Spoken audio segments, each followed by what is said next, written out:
and you all can download the forms right off of the internet. I want to talk to you about mastering your invite process. Right on your form, it has spaces for 25 names. There's a reason that we put 25 and not 40 or not 10 or not 50. Why do we pick 25? Because the average number needed to have a successful group or successful home challenge party is 10 to 15 people in attendance. How many people are you going to have to call to get 10 or 15 to show up? 25. 25. Exactly.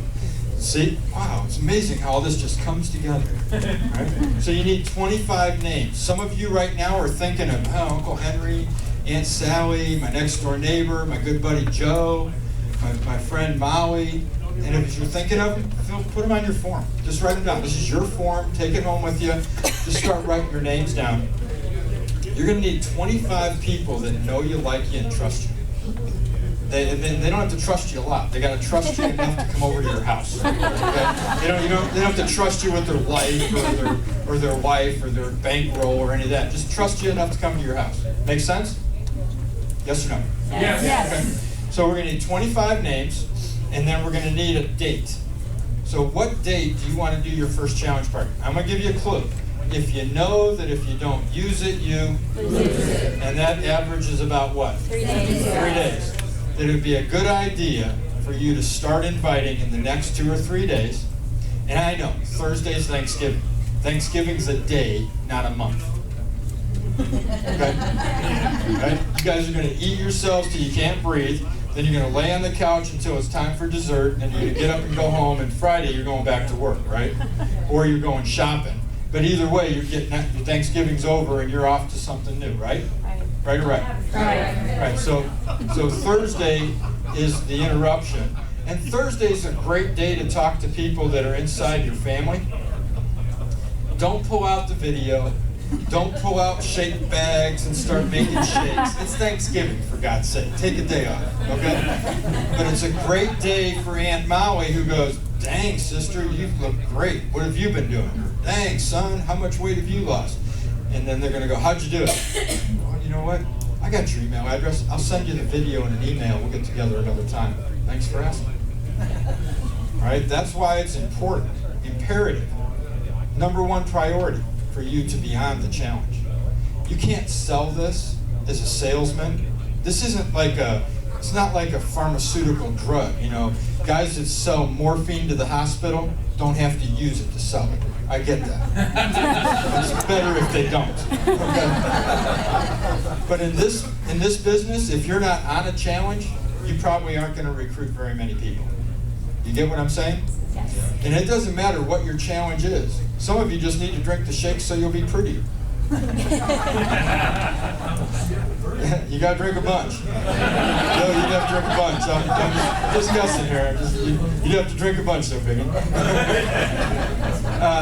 You get the idea? You got to be on the challenge to set the pace, to give people the idea that you can get results. And like when Micah came on, he was already fit. And his first question to me was, I'm a bodybuilder, you know, what's this going to do for me? I go, you drink shakes now? And I go, yeah, here, taste these. And he goes, whoa, those taste good. Do they work? Drink them for 30 days and you tell me. But the number one thing that sells us is tasting it, not talking about it. And if you're trying to discuss it with people, you're losing. People go, well, are those shakes really that good? And I go, here, you tell me. That's my whole presentation. Here, drink this. Here, watch this. Big play. Shut up. Because if you're doing this, you're losing. But if you're going play, you're winning. And then the next part happens right after you play. Video ends, and Nick goes, "Are you 1, 2, or 3?" And they all laugh when he goes, "You didn't have a family meeting over your pepperoni pizza." So pick it. Are you 1, 2, or 3? And then the video ends, and you just look at him and you go, "Promoter or customer?" Hold the two forms. Which one? Not yes or no. It's A or B. Am I a promoter or a customer? And they'll decide, or they'll give you an excuse. If they give you an excuse, you go, hey, no problem. You can do this whenever. Do it. Be comfortable. You can do it tomorrow, next year, next month, never. It's not mine. It's yours. I just gave it to you. Walk away. Some of those people will call you tomorrow and go, I figured it out. All right, I got enough for my transformation kit. Because it's usually money. All right? Unfortunately, it's usually money that stops people from doing smart things. And the beauty of this is everybody can afford $1 a day, $1.50 a day. Because if they tell you they can't, they will usually have a soda in one hand and a pack of cigarettes or a can of Copenhagen, and all of those cost more than $1.50 a day. Right or wrong? Right. It's not an issue of I can afford it, it's an issue of priority. And if they don't have the right priorities, they're not the guy.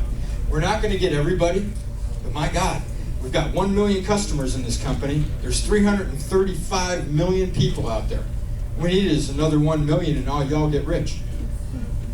Because when we got the last million in, 35 of us, 40 of us made it to 5-star, and we're all making over $65,000 a month. So the next 100 million people that join is going to be probably more 5-stars than that group, because we're smarter now and we're not going to let as many people fall through the cracks. So we're thinking of the next million customers, we can produce 65 to 100 5-star ambassadors. And the next group, and the next group, and the next group. Because you get better at doing it the more you do it, right? Right? Right. Okay. So the other thing that's happening this year that's going to be phenomenal is international expansion. So about the time your neighbor says, oh, that'll saturate. Yeah, just like Christianity did. I remember how that happened right away. Like, boom, 2,000 years into it, they were saturated.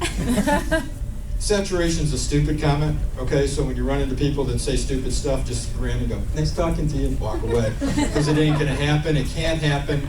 More 18-year-olds turned 18 last year than people died. So the numbers of new customers coming up every year is outpacing the ones dying. You can't lose this game. It's a game of inevitability. It's gonna last your lifetime, your kid's lifetime, and their kid's lifetime before we ever get, well, Coca-Cola's been around since when? 1933 was introduced to the United States. Is it saturated? Can they not sell Coke anymore? It's done. They shut the doors. Twinkies, yes. Coke, no. They're back on the market. I heard that. Hey, can't take those little death wieners away from the Americans.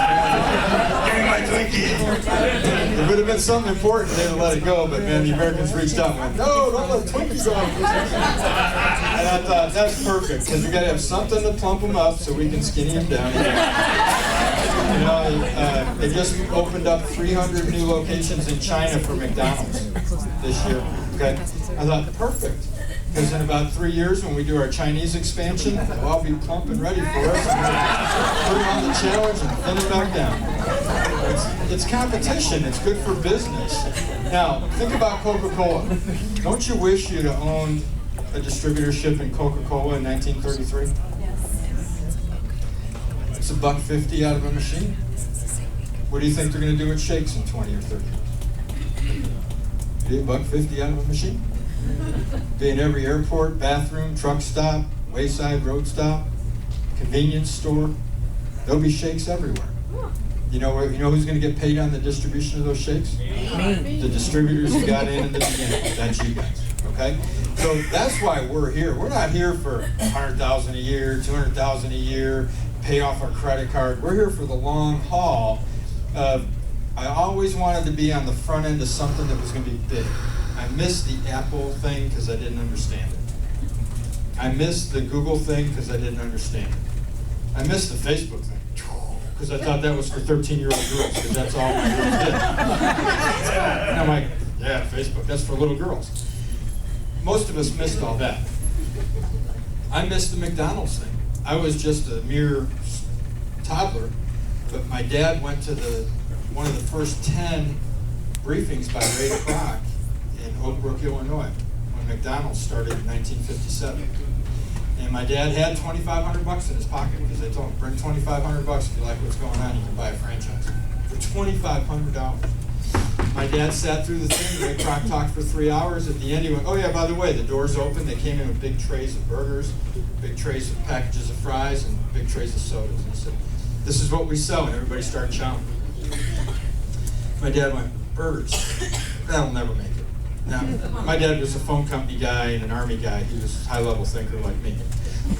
And he goes, this ain't gonna work. And he walks out, And his best friend, Jack Pembroke, who's sitting next to him, threw his $2,500 on the table, filled out his form, and said, "I'm in." And Jack died about 3 years ago, and he was retired as the CEO of McDonald's Corporation after Ray Kroc died. And Jack died a billionaire and had 17 kids, and they all divvied it up, and now they all got a blue. They had like 17 kids, and they all had like 12 kids. Good Catholic Irish family. The moral of the story is my dad missed it. I've missed several opportunities. Don't let this one slide by you. We grabbed a hold of this in January. Our first month, we had 24 people in my living room on the first challenge party. Why? Because the form said you should have 10 to 15. And my thought was if 10's good, 25's better. So they said call 25, I called 55. And out of 55, 25 showed up. I called them on, I forget the day of the week, I think it was Saturday night. So I was calling Wednesday, Thursday, Friday, be here Saturday night. 3 days. Called 55 people. 25 showed up. 18 signed up that night after we were all done. They went and filled out their forms and we ordered their stuff because we wanted them to get started drinking shakes so we could have testimonies for the next people in a month.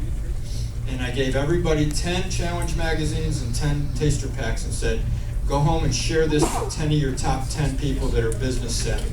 Get the 10 smartest people you know, get them at your house this week, pour a shake down their throat, make them watch the video, and bring the interested ones back next Sunday. In 6 days, the team went from 24 people in a room and 18 signed up to by halfway through the week, all 24 of them were signed up, and I never called any of them. What happened was they all knew each other, so the guy who said no called the guy who said yes and said, did you really do that? And this guy already had 3 or 4 people coming to the challenge party next week, and he was all excited because he'd already signed up his first one, and he had a couple comment, and that bled off on this person, and this person went, well, maybe I missed it. And so fear of loss set in, and the ones that didn't sign up had signed up by Wednesday. Okay? By Sunday, 6 days later, we had 208 people on the team. Now, I want you to understand something. If one man can, any man can, you just got to decide you want to do it. If somebody can call 50 people and get 25 to show up and have 18 sign up and end up with 200 in a week, why not? Why not me? I can do that. Why not you? And what we did was we started to believe that it was possible. And then by the end of the first month, we had 1,900 families in our team. And we had 7 ambassadors, 36 MDs and PDs, and 160 people in BMWs. Unbelievable story. Phenomenal story. And it is a top story in the company because we went 5-star ambassador in 45 days, and we were the only ones who've ever done it. We were the only people who ever believed it could happen. Since then, they've had 3 5-star couples hit 5-star in 60 to 90 days. So they're closing in on us. We're not going to keep our title for long. Roger Bannister ran the 4-minute mile or 6-minute mile? 4-minute mile. And they used to tell people, you cannot run 4-minute miles, your heart will blow up and you'll die. Don't even try, it's humanly impossible. Roger Bannister did it, and now it's like, if you don't run a 4-minute mile in high school, you're not getting a college scholarship in track. It's the status quo. Many years ago, it was viewed as impossible. The same thing in network marketing. Anything's possible as long as enough people believe it can happen, and they're willing to do whatever it takes to accomplish it. And that's what's happening right here. Mike and Angie Shodwell had the vision. Mike and I had been communicating for several months. We've been friends for years, and I called him up and I said, Mike, okay, it's time. You need to come look at this. I'm going to stay where I'm at. I like what I'm doing. And I go, Mike, you're regurgitating to me what you've been told to say by the guys above you who are only interested in their check, not yours. Fly up here this weekend, spend the weekend at my house, take in all the information, and make an educated decision. They weren't there 3 hours, and him and Angie were whispering and giggling and looking at each other, smiling. And John said, what do you think they're doing? I go, well, they ain't saying no. Okay? And by the end of the weekend, they flew home, and they were like, let's go do this. 29 days to ambassador. And that was an awesome feat. Good job.